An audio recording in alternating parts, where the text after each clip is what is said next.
Let's start with Yakuza 0. If you haven't played Yakuza 0 yet, you're seriously missing out.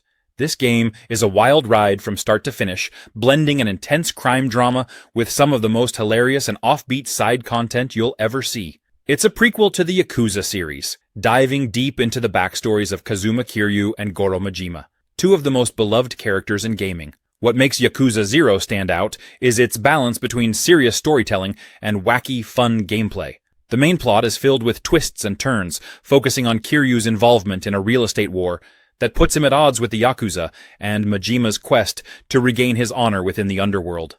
Both storylines are gripping, emotional, and will keep you hooked from start to finish. But where Yakuza 0 really shines is in all the insane side activities you can dive into. You can do everything from singing karaoke and disco dancing to managing a cabaret club or dominating the real estate market. It's packed with content, and you'll never be bored exploring the many things this world has to offer. One minute you're locked in a dramatic fistfight, and the next you're crushing it at karaoke or solving the most bizarre side quests you can imagine. The combat is fast-paced and a lot of fun. Both Kiryu and Majima have multiple fighting styles, which you can switch between in real time. It gives you a ton of options for how to take down enemies, and the combat is packed with stylish, over-the-top moves. The heat moves, those flashy finishers, never get old, and they're super satisfying to pull off. Next we have Mass Effect Legendary Edition. If you haven't played the Mass Effect series yet, you're in for a serious treat. And if you have, well, this remastered edition is the perfect excuse to dive back into one of the most iconic sci-fi RPGs out there. Right from the start, the game just grabs you.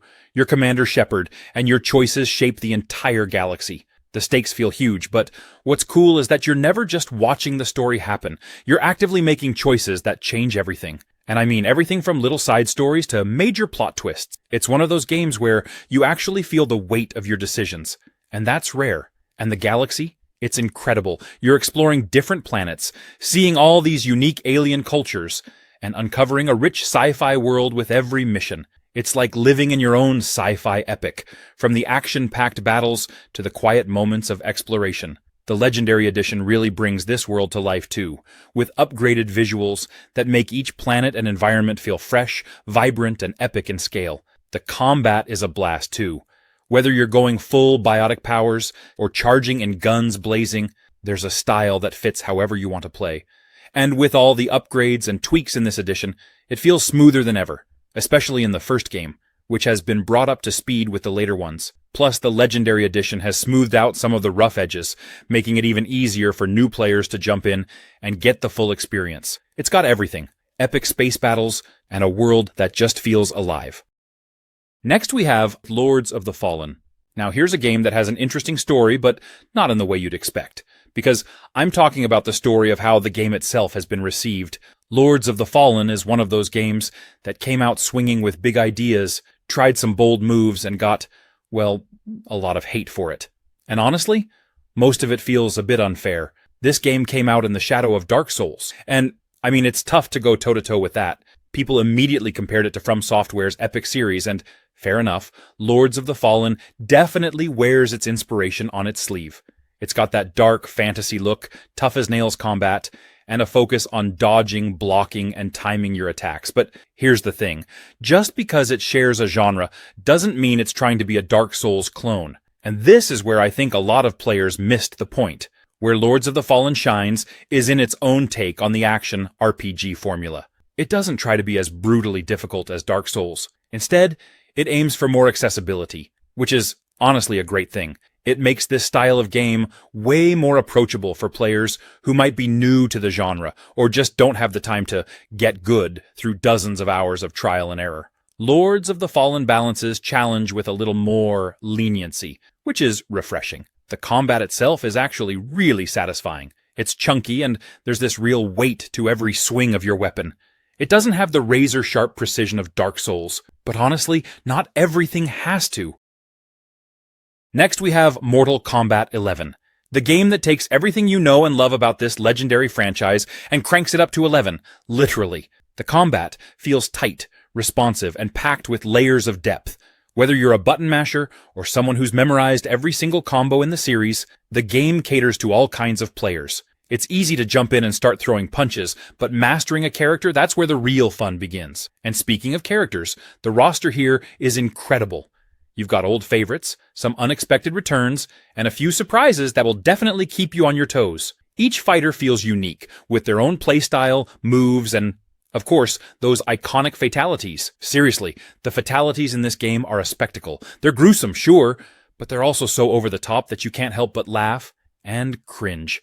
It's like a masterclass in creative chaos. But it's not just about fighting, it's about strategy. Mortal Kombat 11 introduces new mechanics like the Fatal Blow and Crushing Blows, which add an extra layer of depth to each match.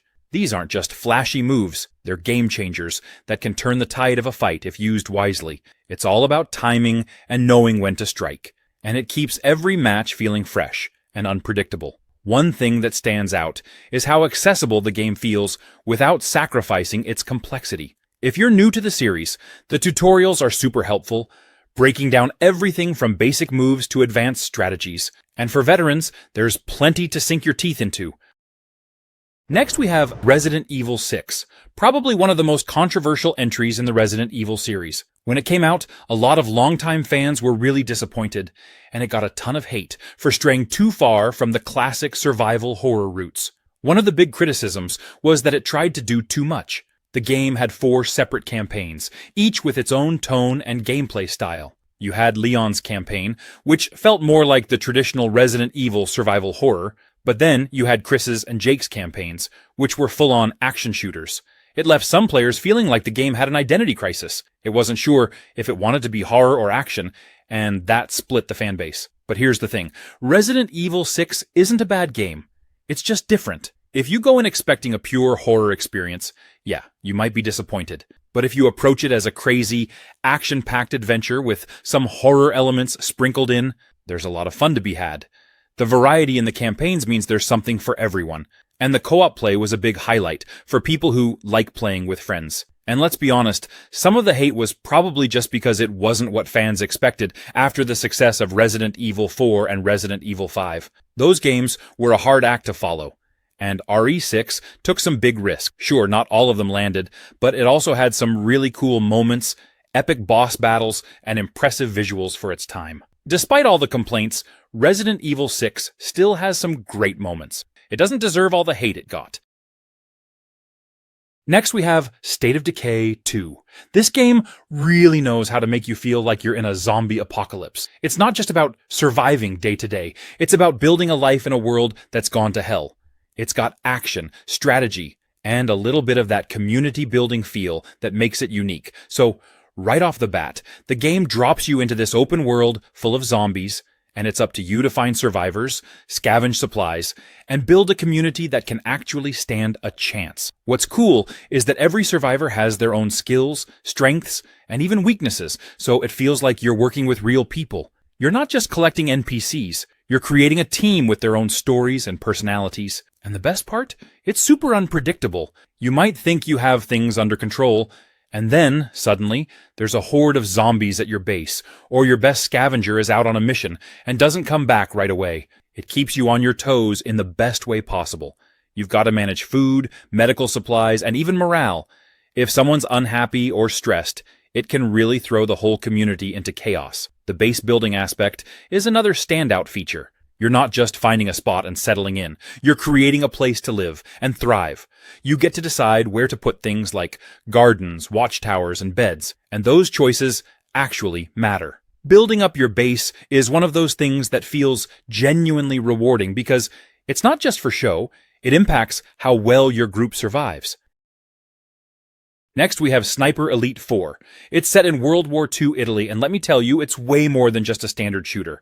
This game actually has you thinking, planning, and sneaking around, which makes it so much more engaging than just running and gunning.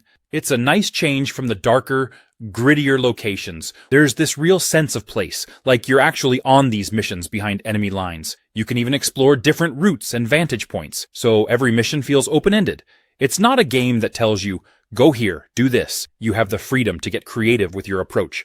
Now, the big star of Sniper Elite 4 has to be the sniping itself. I mean, there's a reason Sniper is in the title. The sniping mechanics here are awesome. The game takes everything into account, distance, wind, even gravity, so every shot feels earned. And then there's that iconic X-ray cam. When you land a perfect shot, the camera follows the bullet in slow motion, and you get this X-ray view of it ripping through your target.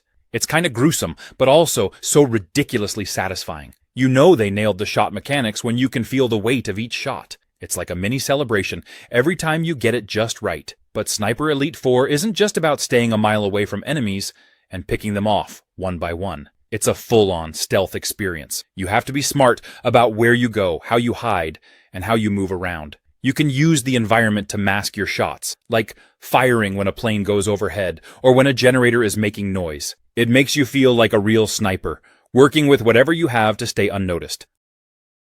Next we have Final Fantasy XV. This game definitely got its fair share of criticism when it first launched, but honestly, it's such a gem once you dig into it. A lot of the hate stemmed from expectations, especially from longtime fans of the Final Fantasy series. People wanted it to be a certain way, and when it turned out to be a bit different, it threw everyone off. One of the big controversies was about the story and how parts of it felt, well, incomplete. A lot of fans felt like there were pieces missing, and to be fair, they're kind of right. Square Enix did add DLCs later to fill in some of the gaps, which helped a lot, but I get why people were frustrated.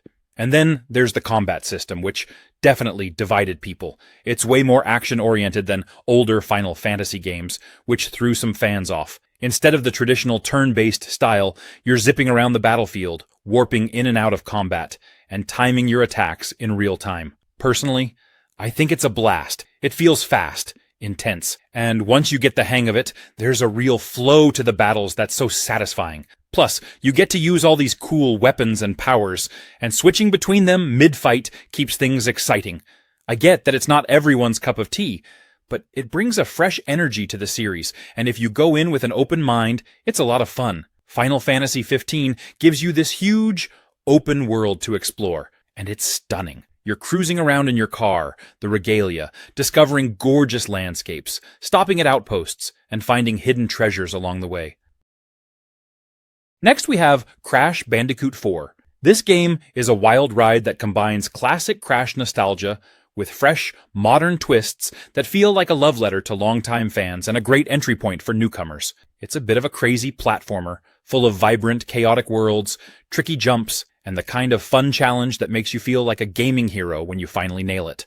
Now, if you've played the old-school Crash games, you know that platforming here isn't a walk in the park, and Crash 4 definitely stays true to that. It's challenging, sometimes rage-inducing, but in the best possible way. There's this huge sense of satisfaction when you master those jumps, dodge obstacles, and make it to the end of a level. It's like the game is constantly daring you to just try it one more time. And hey, if you're someone who loves going for 100% completion, this game has you covered with tons of collectibles, hidden gems, and alternate paths. One of the coolest things about Crash 4 is the introduction of the Quantum Mask. These are special masks you can collect that each give you a unique ability, like slowing down time or flipping gravity. They really shake things up and make you think about platforming in a new way. Each mask adds a layer of strategy and keeps the gameplay fresh. So even if you're 10 or 20 levels in, there's always something new to discover. The masks really give Crash, and Coco if you prefer to play as her,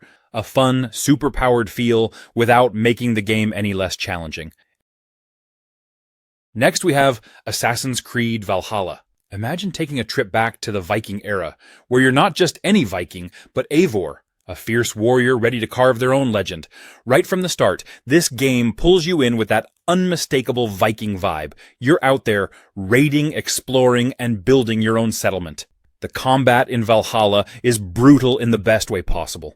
As Eivor, you can dual-wield weapons, mix and match different fighting styles, and pull off some pretty epic moves. The combat feels meaty and satisfying, with every hit landing with a sense of weight behind it. And when it comes to raiding, it's absolute chaos in the best way. There's something so exhilarating about sailing up to a village, sounding the horn, and charging in with your crew. You can tell the developers put a lot of love into making every raid feel intense and chaotic. Oh, and then there's the settlement, Ravensthorpe.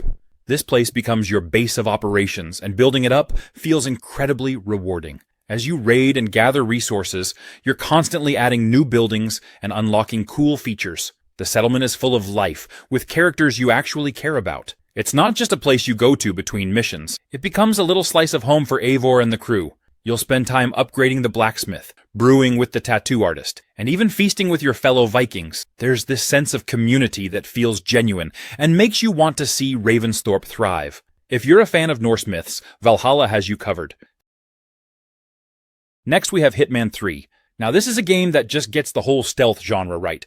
I love how it puts you in the shoes of Agent 47, and suddenly you feel like this ultimate, cool-headed assassin. What makes it special is the freedom it gives you to approach every mission how you want. Like, you're dropped into these huge, intricately designed sandboxes, and then it's up to you to figure out how you're going to take down your targets. Do you go all stealthy, blend into the crowd, and take your time? Or do you throw caution to the wind, cause chaos, and improvise? Either way, it's a blast. The level design in Hitman 3 is just genius. I'm still thinking about the Dubai mission, starting at the top of that skyscraper. Looking out over the city from a literal cloud level, it's breathtaking.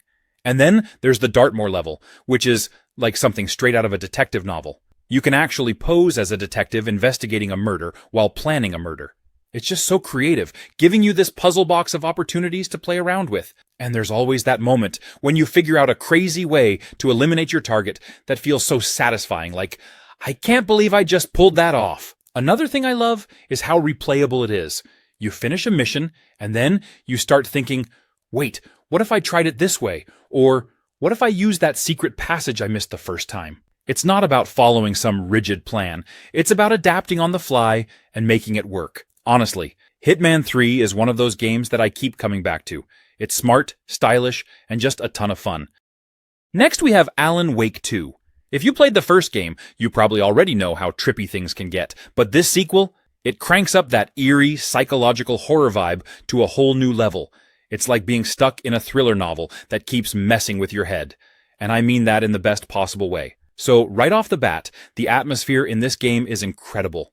Every location feels drenched in mystery and dread. Whether you're walking through dark forests, creepy small towns, or abandoned buildings, there's this constant tension in the air, like something's always lurking just out of sight. It's not just about jump scares, though. It's that slow, creeping sense of unease that really gets under your skin.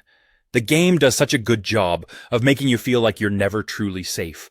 The story? Man, it's deep. It's a blend of supernatural horror, psychological thriller, and just straight-up weirdness. You're dealing with Alan's mind unraveling, and reality itself starts to bend and twist around you. There are moments where you're not sure what's real, what's in his head, or what's being written into existence. It's this constant mind game that keeps you hooked.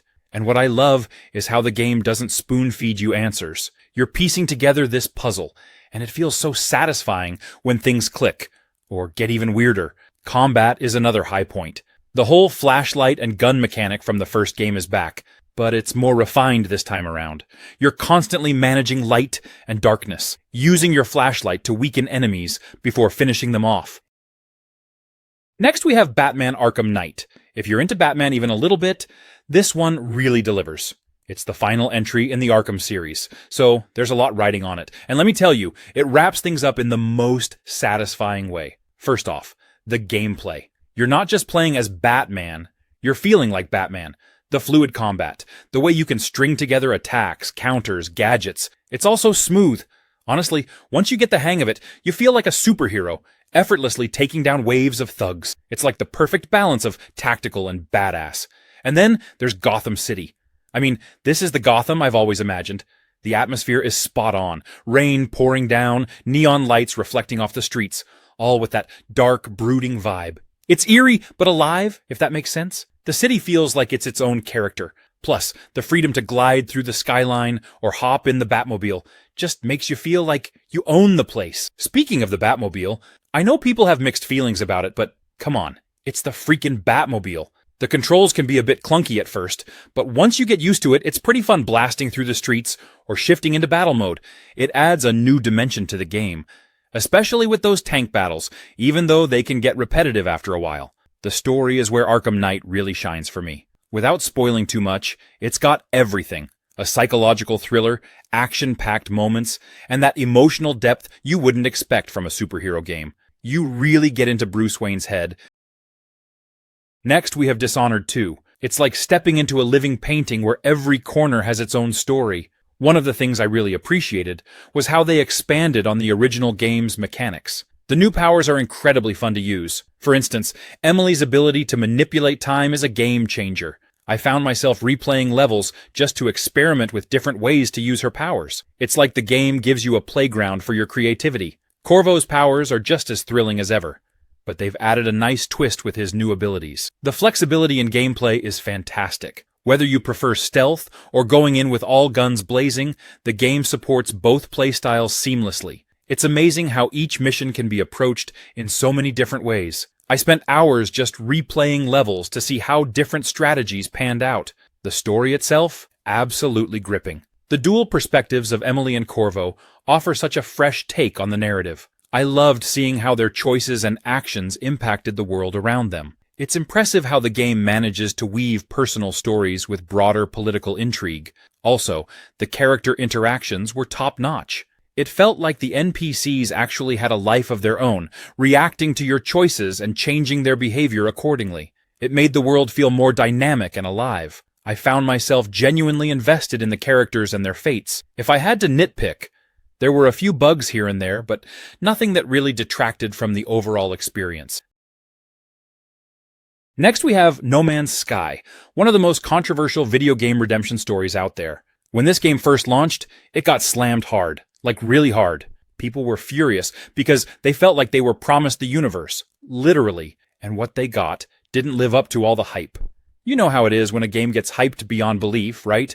Expectations just go through the roof. The biggest issues at launch were things like missing features, limited multiplayer options, and overall a lack of the promised living, breathing universe that players thought they'd get. It was a huge deal at the time. Everyone was like, where are the massive space battles? Where's all the depth? Players felt misled, and it led to some pretty angry reviews. No Man's Sky became the poster child for overpromised and underdelivered games. But here's the crazy part.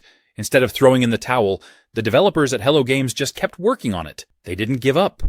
And over time, they transformed the game into something truly special. Seriously, the updates have been absolutely massive. They kept adding the features players were hoping for, like base building, expanded multiplayer, better exploration mechanics, and more dynamic planets. Now, it's packed with content, and it's a totally different experience from what people saw at launch.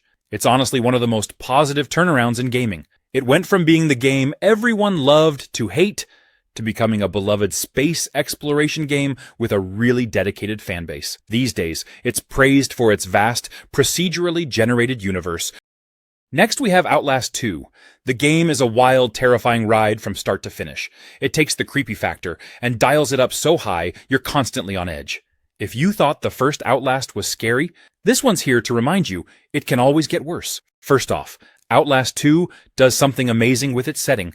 You're dropped into this isolated backwoods area that feels like it's completely detached from the rest of the world. The story has you playing as Blake Langerman, a cameraman looking for answers about a mysterious murder, and, of course, you're not exactly welcomed with open arms. One thing I really love about Outlast 2 is how it forces you to use your camera to survive. You're relying on it for night vision in pitch black areas. But here's the kicker, the battery drains so fast. There's this constant panic about running out of juice, and when you hear something moving in the darkness, that dread just skyrockets. It's a beautiful kind of torture. Honestly, the camera itself feels like a character because you're always thinking about it, babying it, just hoping the battery lasts through the next nightmare. And when the camera dies in a dark place, pure terror. But it's not just about being scared.